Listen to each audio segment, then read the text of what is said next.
Oke. Nah, jadi materi kita kan sudah Bapak bagi ya. Nah, tadi di apa kita WA Group, nanti bisa juga ya dipelajari secara langsung ya. Nah, karena itu makanya saat ini kita akan mencoba berangkat apa yang namanya ya, karena sama Bapak yang diberikan kan asosiasi ya hubungan ya. Jadi kalau yang kemarin minggu lalu kita bicara asosiasi yang bukan sebab akibat, maka hari ini kita akan berbicara soal asosiasi sebab akibat ya. Jadi karena itu ini sesuatu yang sangat ya penting sekali di dalam hal meramalkan ya, meramalkan. Jadi regresi itu adalah suatu alat yang dapat dipakai untuk meramalkan suatu nilai dari nilai tertentu ya. Makanya akan muncul istilah ada sebagai variabel gantung, ada sebagai variabel terikat.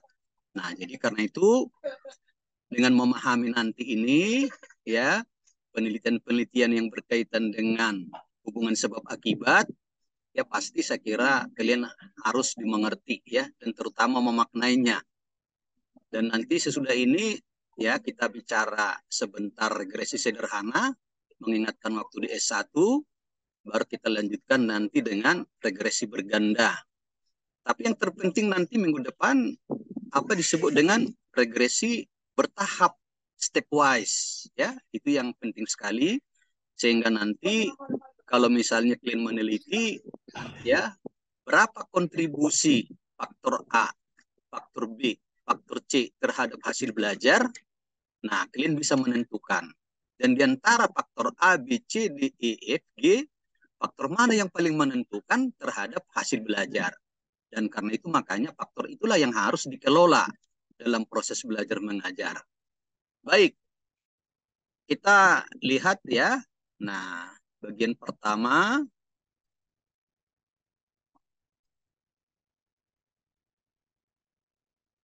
Nampak ya? Nampak jelas? Nampak, Pak. Jelas, Pak. Jadi makanya ya kita mulai dulu yang dari sederhana dulu ya, baru nanti kita berganda. Nah, jadi kalau kita bicara regresi seperti yang saya sampaikan tadi, bahwa yang dibicarakan di situ ya suatu kajian ketergantungan. Ketergantungan apa? Satu variabel terhadap variabel lain. Artinya suatu variabel gantung ditentukan oleh variabel bebas ya, atau variabel tidak bebas ditentukan oleh ya variabel gantung. Jadi karena itu makanya lewat regresi kita akan meramalkan nilai dari variabel tidak bebas itu. Misalnya ya, bagaimana hubungan antara nilai mata kuliah metodologi penelitian ya dengan nilai statistika ya. Apakah nilai dari metodologi penelitian itu bisa diramal dari nilai mata kuliah statistika yang Anda ikuti? Nah, seperti itu ya. Jadi karena itu makanya disebut nilai dari metodologi penelitian itu sebagai nilai yang tergantung, sedangkan nilai statistik itu yang akan menentukan nilai dari metode penelitian itu disebut sebagai variabel bebas atau independen variabel. Jadi sekali lagi, kalau kita bicara regresi, maka dibicarakan adalah sebab akibat ya. Nanti akan kita lihat lebih jauh. Nah, karena itu makanya saya ambil contoh misalnya ya. Kalau ditanya misalnya, bagaimana regresi antara nilai biologi di SMA ya terhadap nilai biologi umum di Unimed? Kira-kira pola pikirnya kan mata kuliah biologi umum itu kan rata-rata kan materi di SMA. Maka bisakah diramalkan kalau nilai biologi umumnya nilai biologi di SMA-nya bagus, maka akan baguskah nilai biologi umum di Unimed? Makanya bergantungkah nilai biologi umum di Unimed dengan nilai biologi siswa di waktu di SMA? Atau kalau misalnya dia dalam pemilihan bakat di jurusan biologi, ya, apakah nilai biologi di SMA itu mampu meramalkan bahwa dia akan sukses dalam mendapatkan nilai biologi di jurusan biologi Unimed? Nah, seperti itu dia. Karena itu makanya kan kalau dalam namanya dulu seleksi penerima mahasiswa baru kan dilihat dulu dia kan nilai-nilainya kan, baru bisa dicari itu, ya, seberapa besar sumbangan dari nilai biologi di SMA itu terhadap kesuksesan dia nanti di jurusan biologi Unimed. Atau sama halnya misalnya, ya, ada nilai mata kuliah ekologi tropika. Nah, ekologi tropika itu merupakan lanjutan dari ekologi dasar. Maka dapatkah diramalkan nilai ekologi tropika dari ekologi dasar? Semacam begitu, ya. Betulkah bahwa nilai ekologi tropika itu bergantung pada nilai ekologi dasar? Nah, seperti itu dia, ya. Nah, demikian juga misalnya seperti sampaikan tadi, ya, apakah nilai metode penelitian itu bergantung kepada nilai statistik atau bisakah nilai metodologi penelitian diprediksi, diramalkan dari nilai statistik? Atau dalam bidang kesehatan misalnya kita sampaikan, apakah tekanan darah seseorang bisa diramalkan dari kadar kolesterol yang ada di dalam darahnya? Dengan kata lain, apakah memang kolesterol bisa sebagai prediktor, ya, peramal terhadap tekanan darah? Atau yang berikutnya, dalam hal produktivitas hasil panen tanaman padi, kita tahu kan ada hubungannya dengan pupuk. Apakah memang jumlah pupuk yang diberikan itu akan secara nyata, secara signifikan akan mempengaruhi produktivitas atau hasil panen tanaman padi itu? Nah, semacam begitu dia. Jadi makanya ada hubungan sebab akibat, ya, hubungan sebab akibat.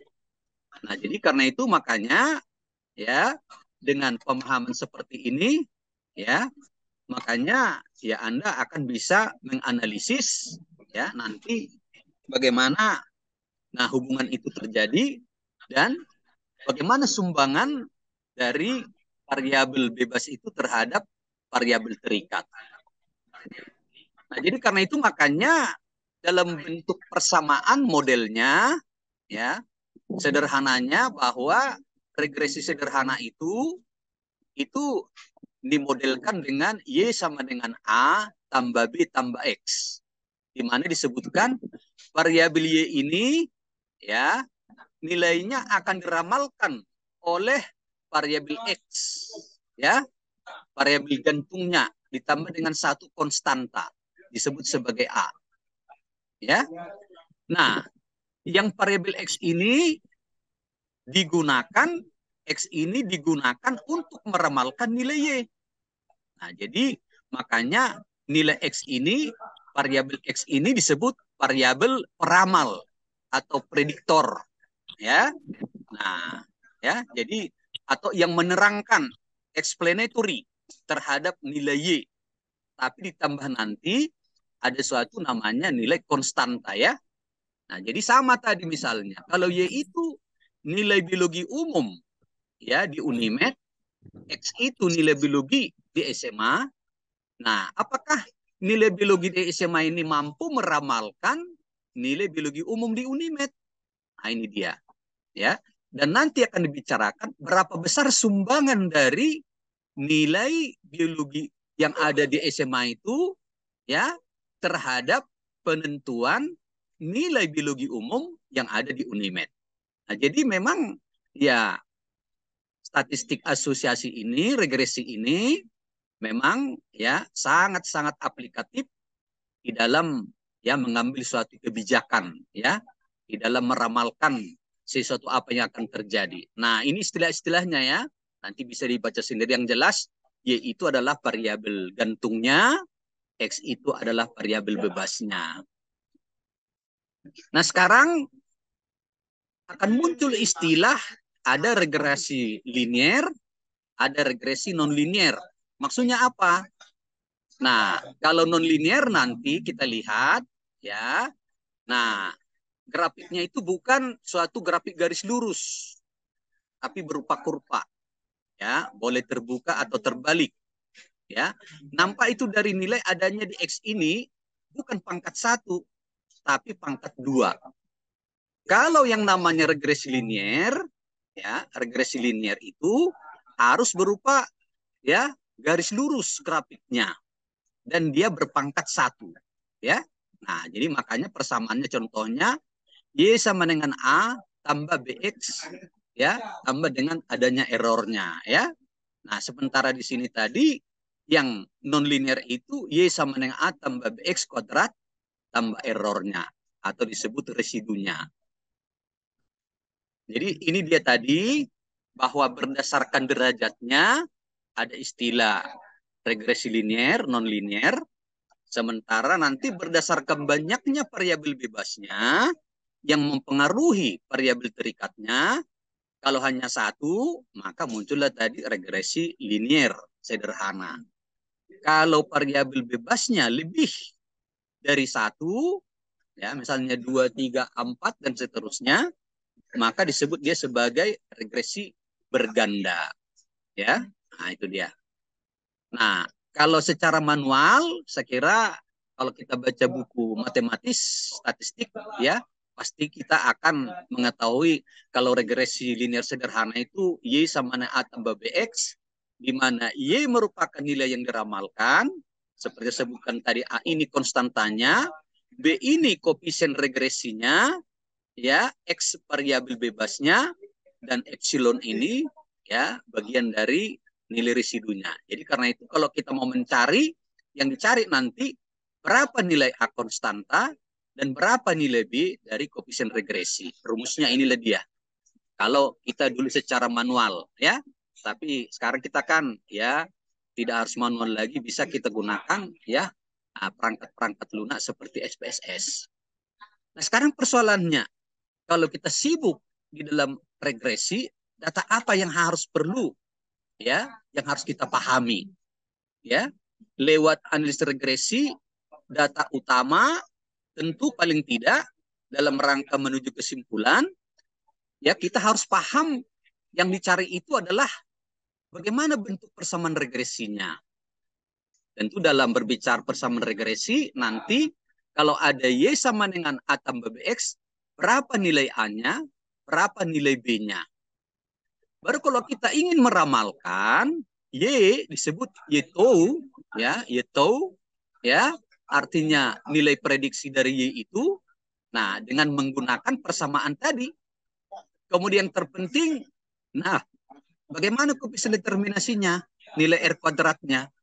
Inilah nanti disebut sebagai, ya, nah, berapa persen sumbangan dari variabel bebas itu terhadap variabel terikat. Nah, sekarang apakah persamaan regresi kita itu valid?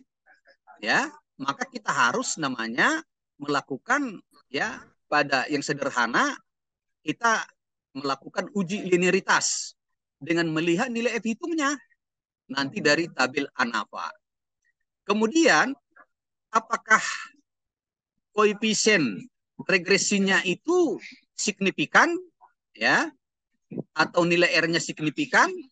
Nanti ya dari variabel bebasnya itu kita akan melihat dari nilai T hitungnya. Nah, baru kita ambil kesimpulan, ya.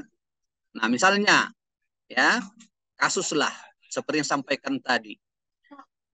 Ada seorang mahasiswa biologi ingin mengetahui ya dalam penyusunan skripsinya, ya, akan meneliti apakah nilai biologi di SMA itu berpengaruh terhadap nilai mata kuliah biologi umum, ya, Universitas Negeri Medan. Artinya, apakah ada hubungan regresional antara nilai biologi yang ada di SMA terhadap nilai biologi umum yang dapat diraih dia di Unimed.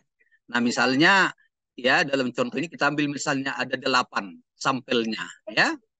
Nah, tentu untuk menjawab ini kita ya lakukan satu solusi pertanyaannya, maka judulnya pengaruh atau hubungan nilai biologi di SMA terhadap nilai biologi umum di UNIMED. Atau boleh nanti disebutkan kontribusi nilai biologi di SMA terhadap nilai biologi umum di UNIMED. Nah, baru sekarang pertanyaan penelitiannya, apakah terdapat pengaruh atau hubungan positif atau hubungan signifikan nilai biologi di SMA itu dengan nilai biologi di UNIMED? Ya, biologi umum. Nah, karena itu akan ada hipotesis, ya, tentu ada hubungan yang positif, yang signifikan sebagai namanya hipotesis alternatif, akan ada hipotesis nihil yang menyatakan ya tidak ada hubungannya. Nah, jadi seperti itu ya. Nanti akan terbicara. Misalnya seperti inilah dia.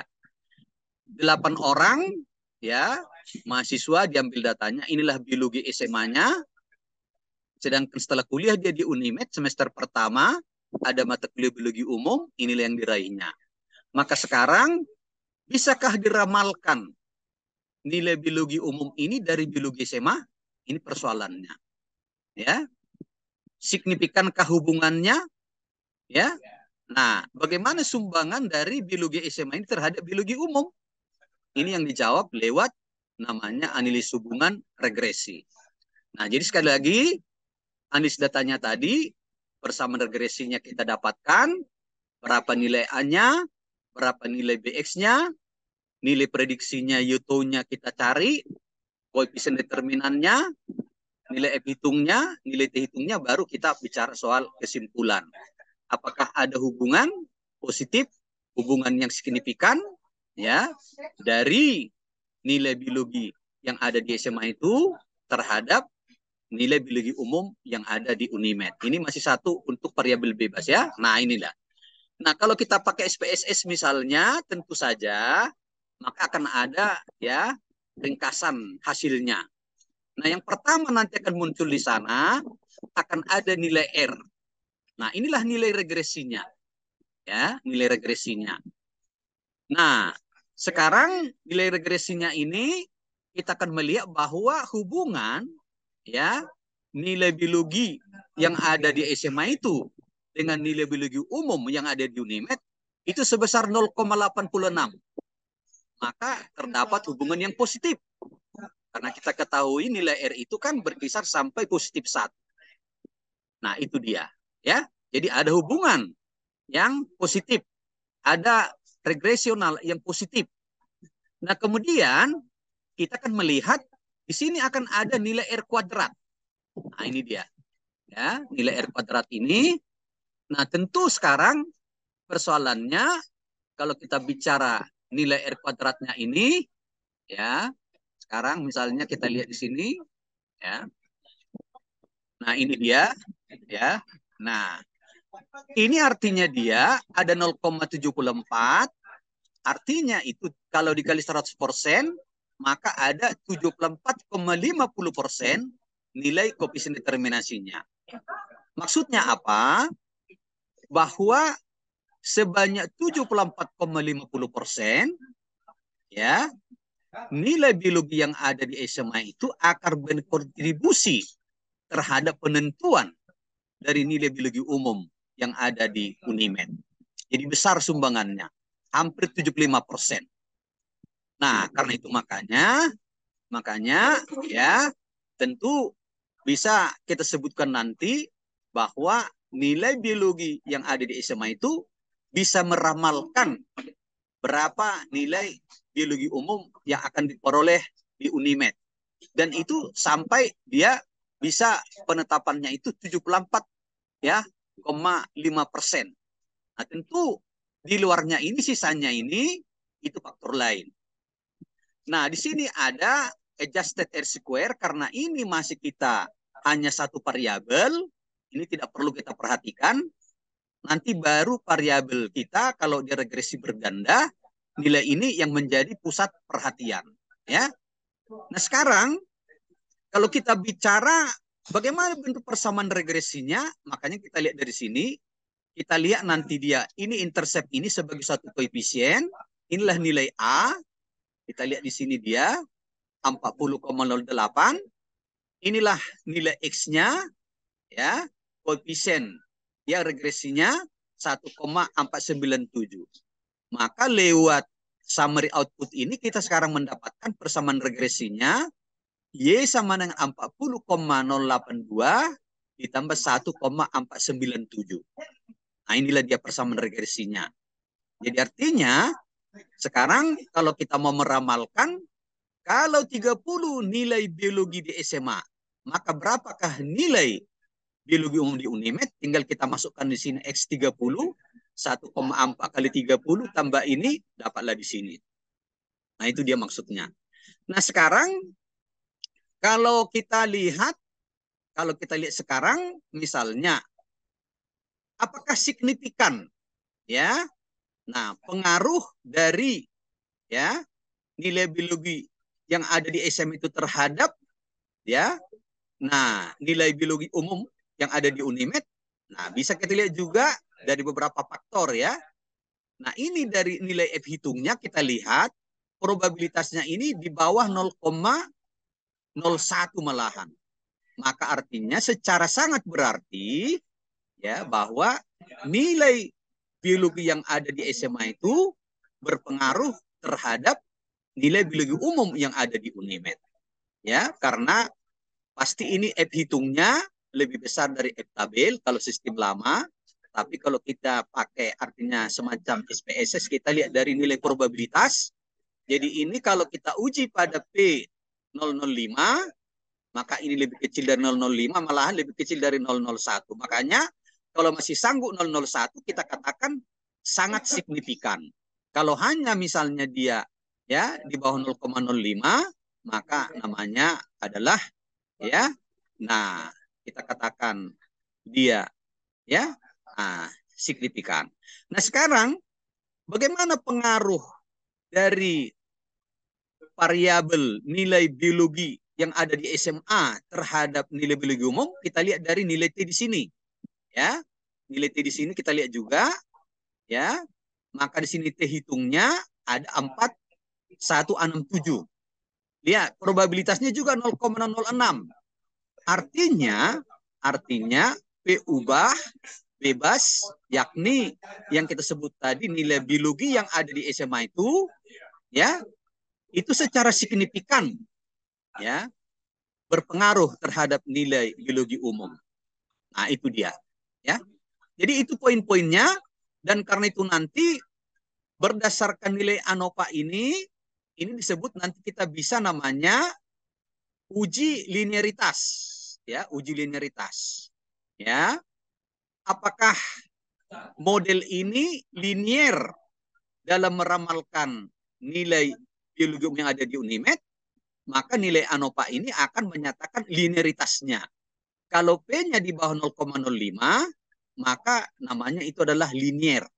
Karena P-nya di sini di bawah 0,05, maka ini ada satu model yang memenuhi model linearitas sehingga valid, sahih, terandal di dalam meramalkan nilai dari biologi umum yang ada di Unimed.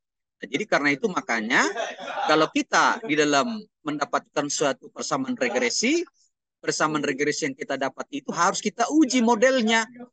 Maka disebut ada uji tuna cocok nanti, ya. Nah, itu dia.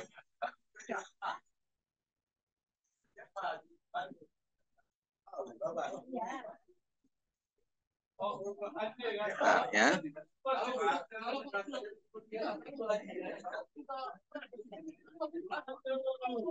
Nah, sekarang kita lihat tadi ini selesai. Nah, misalnya kalau secara statistik lama manual, nah ini dia kita buat rumus-rumusnya. Berapa nilai B-nya, ya, berapa nilai A-nya, ya. Jadi biasanya memang kalau kita mau secara manual seperti ini, ada nilai Y-nya tadi, ini nilai biologi umumnya di Unimed, ini nilai biologi di SMA-nya, cari dulu X kali Y, X kuadrat, Y kuadrat, ya. Nanti baru, ya, kalau secara manual, ya. Nah, sehingga inilah nilai B-nya berapa, nilai A-nya berapa. Nah, kalau nilai prediksi seperti ini, persamaannya tadi kan Y sama dengan 40,08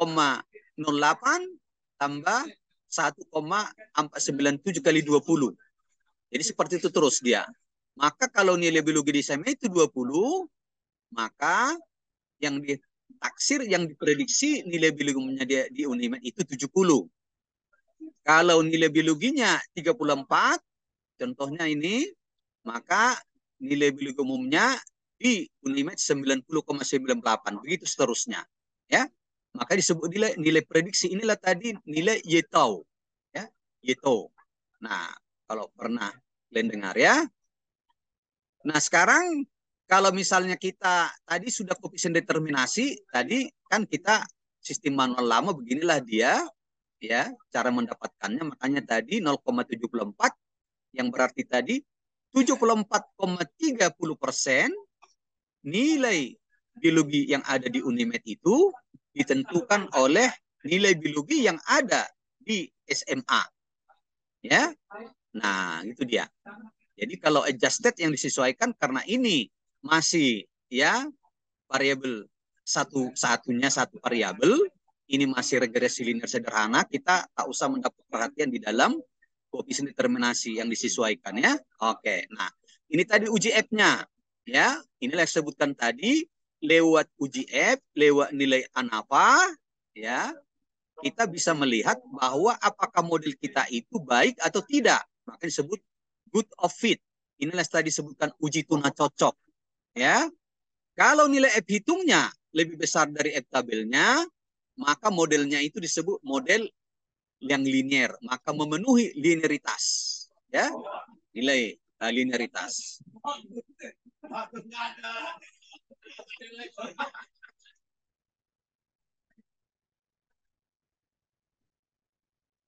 Bentar ya, ada di sini apa? Nah.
Baik, kita lanjutkan. Nah, jadi sekali lagi tadi buat kita semua. Nah, kalau kita ingin melakukan uji model, ya, maka itu namanya sama dengan disebut uji tuna cocok, ya, uji tuna cocok. Maka artinya kan gini, kalau kita mau meramalkan sesuatu, nilai tadi kan harus memenuhi linearitas, bukan non-linear ya. Makanya karena itu makanya dalam suatu regresi itu yang dipakai adalah linearitas. Karena itu untuk uji linearitas, satu yang bisa kita pakai adalah uji F, uji ANOVA. Dan kita tahu bahwa apakah persamaan kita itu, model kita itu linear, bisa dilihat dari nilai F tabelnya dibandingkan dengan F hitungnya. Kalau F hitungnya lebih besar dari F tabel, maka dikatakanlah model kita itu linear dan artinya itu baik, disebut good of fit, ya. Nah, atau dalam bahasa sederhananya tadi kita lihat saja dari nilai probabilitasnya ini. Nah, ini dia ini. Ya, dengan melihat ini aja kita, ya, karena dia sudah di bawah 0,05, maka model kita ini adalah model linearitas, model linear. Nah, jadi karena itu kalau sudah linear dia artinya dia sahih, valid, randal di dalam meramalkan, ya, nilai ramalannya. Nah, itu dia. Dan kebenarannya itu, sumbangannya itu sampai 74, ya 30%. Itu maksudnya. Nah, sekarang, ya, nah, kalau kita misalnya gini dibuat gini, artinya ya kalau misalnya kita ambil contoh tadi ya, yang 74% itu, kalau ada 23 nilai biologi di SMA, ya, maka ditanya berapa nilai biologi umum yang akan diraih seorang mahasiswa, maka 74,51. Nah, kebenarannya ini 75%, ya, 75% kebenarannya. Kira-kira begitu dia. Ditentukan ini 75% oleh nilai biologi umum itu. Ya, nilai-nilai yang ada di SMA, ya. Yang 25% lagi, ya, itu faktor-faktor lain. Itu maksudnya. Jadi setiap nilai yang diramal ini disebutlah dia sebagai nilai, ya. Nah, nilai yang diramal. Tentu akan ada nilai kenyataannya, ya, nilai kenyataannya. Nah, jadi itu dia. Selisih nilai kenyataan dengan nilai-nilai ramal ini, inilah yang disebut dengan istilah nanti residu, sisa. Ya, misalnya, contohnya kalau kita lihat tadi kan, kalau 20 dia, ya, nilainya di sini kan 70, 20 dengan 70. Nah, ternyata di sini kan 20, 64-nya kenyataannya. Berarti ada selisih antara yang kenyataan dengan ramalan. Kalau tadi berdasarkan persamaan itu, kalau seorang murid waktu di SMA 20 nilai biologinya, maka kenyataannya di UNEMET 64. Tapi berdasarkan nilai ramalan tadi 70, berarti masih ada 6, ya, selisihnya. 6 itulah namanya nanti sebagai residu. Jadi, sisa-sisa dari semua ini, ya, nilai kenyataan dengan nilai ramalan, itu disebut nanti nilai residu. Dan nilai residu inilah yang akan menentukan bagaimana variannya, ya, variannya gimana. Maka akan muncul nanti aneka ragam, apa namanya, ya, uji heteroskodastis, homoskodastis. Nanti akan ketemu ke sana kita. Jadi sekali lagi, kalau 20 nilai dia ternyata di SMA, kenyataannya di UNIMED 64. Tapi berdasarkan persamaan tadi 70. 70 kurang 64 ada 6. Nilai 6 itu disebut sebagai nilai residu. Ya, itulah errornya tadi. Ya, itulah errornya di dalam model itu. Nah, jadi berdasarkan residu inilah nanti kita melakukan macam-macam uji, ya. Nah, kita lihat. Nah, jadi gitu dia ya. Jadi selisih ini 80, yang ini ramalan, berapalah kenyataan. Jadi selisih ini dikurang dengan kenyataan, nanti ada residu-residunya, ada sisa-sisanya ya. Nah, jadi gitu dia. Jadi sekali lagi tadi ini uji F, inilah kita. Nah, tadi ini nilai uji T-nya, tadi ya, yang kita lihat 41,6 ya. Jadi sama tadi kalau kita lihat kembali ke tabel ini kan. Nah, ya, ini dia statistiknya. Jadi signifikanlah ya regresi dari nilai ya biologi yang ada di SMA itu dengan nilai biologi umum. Nah, itu dia ya. Nah, sekarang tentu kita mengambil kesimpulan. Nah, jadi maka inilah tadi ya, berdasarkan persamaan regresi tadi, dan karena dia sudah linear, sudah sahih, maka bisalah kita katakan bahwa nilai biologi SMA terhadap perubahan nilai biologi umum di Unimed, itu artinya perubahan itu 74,3% dapat diramalkan kebenarannya, sumbangannya, sisanya yang 25,7% itu dipengaruhi variabel lain. Karena ini kan masih satu variabel, ya, masih hanya nilai biologi yang ada di SMA. Tentu ada nilai-nilai lain yang akan mempengaruhi. Tapi model kita itu sudah sahih, sudah terandal, karena dia sudah memenuhi juga uji linearitas, ya. Nah, itu dia. Nah, sekarang kita lihat dulu. Nah, kalau dia berganda bagaimana? Tentu peubah bebasnya lebih dari satu. Nah, itu masalahnya. Jadi semakin baik, ya. Nah, jadi misalnya kalau regresi berganda ini, lihat ya. Nah, untuk mengestimasi suatu variabel tadi, variabel gantungnya, dilibatkan dua variabel atau lebih bebas. Nah, jadi itu dia.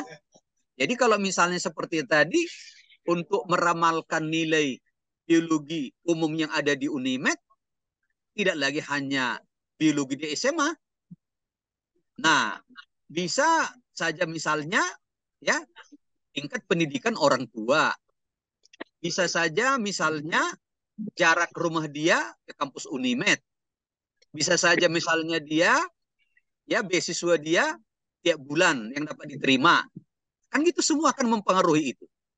Nah, jadi itu maksudnya kalau kita sudah regresi berganda. Jadi hasil belajar seorang siswa bisa ditentukan oleh tingkat pendidikan gurunya, S1, S2, bisa ditentukan oleh golongan gurunya, golongan 3, golongan 4, bisa ditentukan oleh berapa lama gurunya sudah mengajar. Nah, itu sudah 3.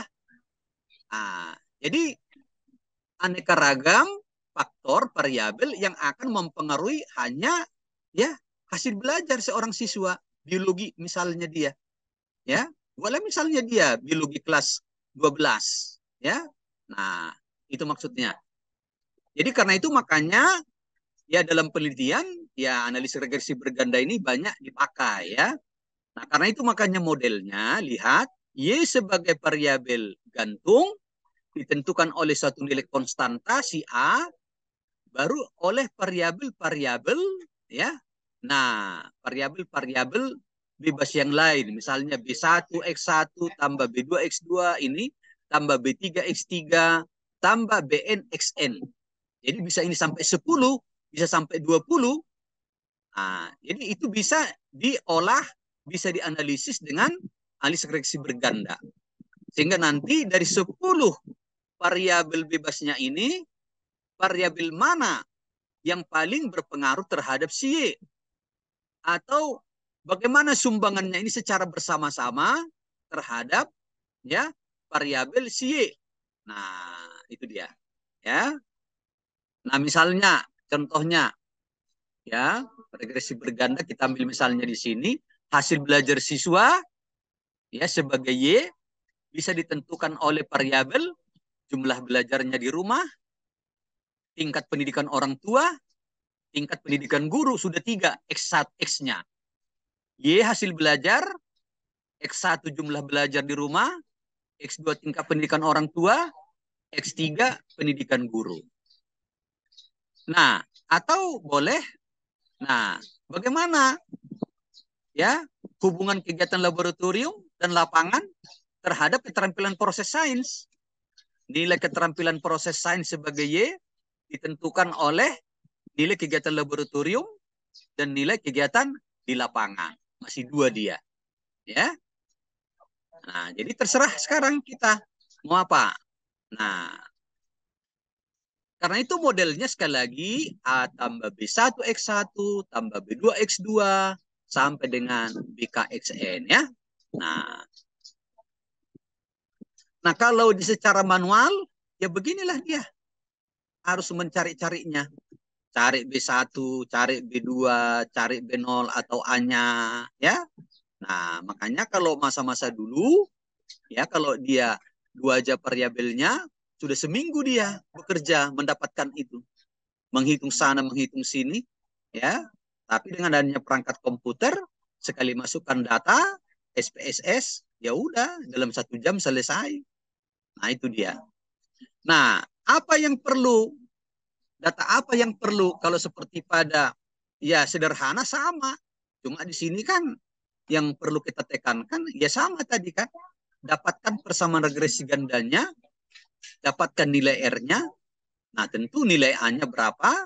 B1X1, B2X2 kalau hanya 2 variabel bebas. Kalau sempat 3, B3X3. Dapatkan koefisien determinannya dan non-determinannya. Dapatkan nilai F hitungnya, signifikansinya. Dapatkan nilai T hitungnya. Baru maknailah apa kesimpulannya. Nah, sekarang nah ini yang penting. Ya, terutama ya di regresi berganda. Persoalannya tadi kan meramal. Apakah ramalan lewat persamaan regresi linear ganda kita itu valid, sahih, terandal? Maka harus dulu dipenuhi asumsi klasik. Harus memenuhi beberapa uji. Paling tidak di sini kita harus mengujinya atas 4. Ya. Jadi nanti sudah dapat persamaan regresinya, maka persamaan regresi yang didapat itu harus memenuhi uji linearitas. Ya. Maka uji linearitas ini kita lihat dari hasil uji F, ANOVA-nya. Apa kriterianya? Tadi, kalau F hitungnya, F tabelnya di bawah 0,05, artinya kalau F hitungnya ya lebih besar dari F tabelnya, probabilitasnya 0,05, maka model regresi linear berganda kita itu adalah linear. Maka dia sudah sahih di dalam meramalkan. Kedua, di dalam persamaan regresi linear kita itu tidak boleh ada namanya heteroskedastisitas. Artinya apa? Ini disebutkan tadi. Residunya tidak boleh bervariasi. Melainkan residunya tadi, ya, selisih antara kenyataan dengan ramalan, itu harus konstan. Kalau konstan disebut homoskedastisitas. Lewat uji apa kita bisa mengetahui bahwa dia itu memenuhi heteroskedastisitas? Maka ada namanya uji Spearman, Rowe-Spearman. Ini biasanya nanti kita dari data unstandarized residue. Ada uji Glacier, ada uji PAR, ada uji scatter plot. Kita ambil misalnya dari nilai Rowe-Spearman. Ya, nanti dari uji linearitas. Maka biasanya kalau nanti nilai R-nya itu, ya Spearman-nya itu, P-nya itu di atas 0,05, maka artinya itu tidak terjadi heteroskedastisitas. Artinya dia memenuhi homo, ya, skedastisitas. Maka model kita itu randal, valid. Nah kemudian, kalau memang data kita nanti data siri, maka dia harus memenuhi namanya uji autokorelasi. Maksudnya apa? Bahwa di antara variabel bebas yang kita miliki, X1, X2, X3 itu tidak ada korelasi samanya. Harus bebas. Untuk mengetahuinya, kita harus pakai namanya uji Durbin-Watson. Nanti akan langsung ketemu itu. Nah, gimana kriterianya? Kalau nilai Durbin-Watsonnya itu nanti dalam uji statistik itu -2 sampai dengan +2, maka tidak ada autokorelasi. Artinya model kita itu adalah bagus untuk meramalkan ya nilai si Y tadi. Kemudian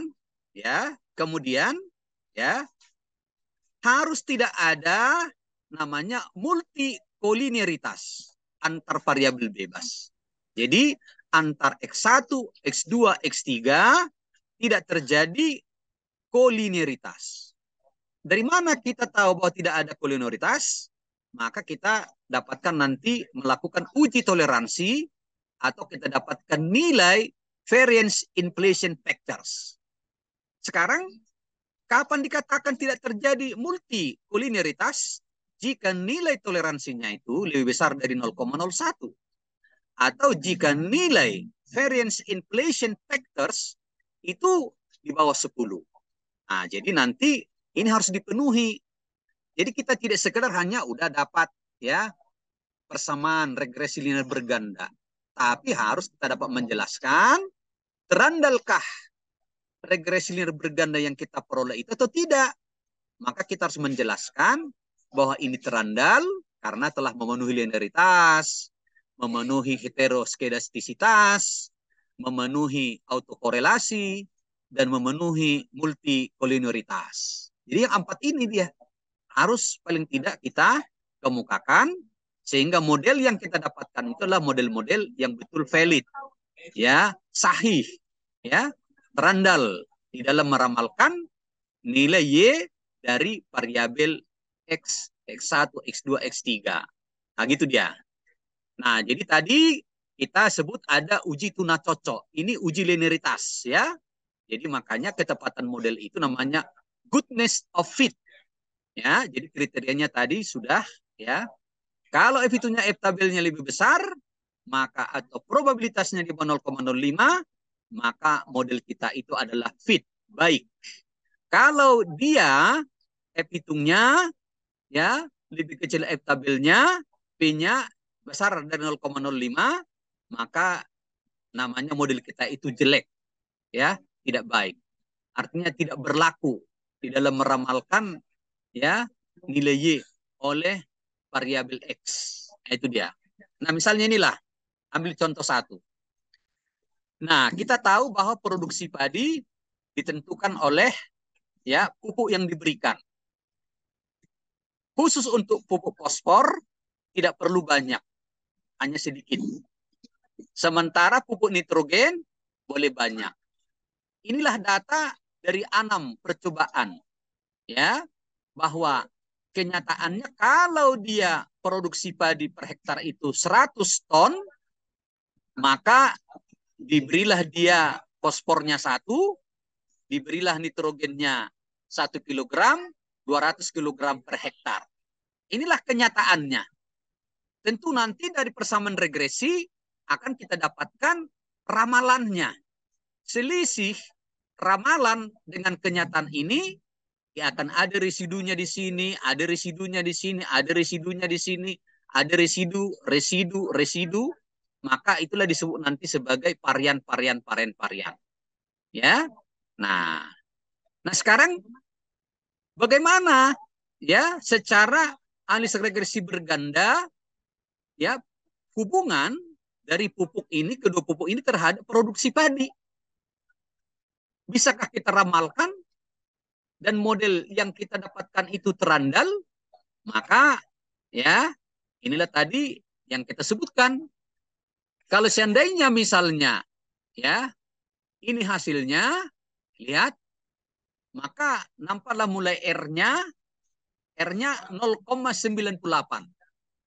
Berarti koefisien regresi gandanya, nilai regresi gandanya tinggi sekali. 0,98, hampir 1. Nah, itu sudah pertanda bahwa persamaan regresi yang akan kita dapatkan itu dapat meramalkan produksi padi dalam hubungannya dengan pupuk fosfor dan pupuk nitrogen. Nah, sekarang kita lihat berapa sumbangannya. Inilah R kuadratnya. Nah, karena ini lebih dari satu variabel, maka kita pakai koefisien determinan yang disesuaikan. Maka lihat di sini, ya. Nah, 95,60%, ya, nilai produksi padi itu dapat diramalkan dari nilai pupuk fosfor dan nilai pupuk nitrogen. Makanya 95,60% kebenarannya, ya, bisa diramalkan.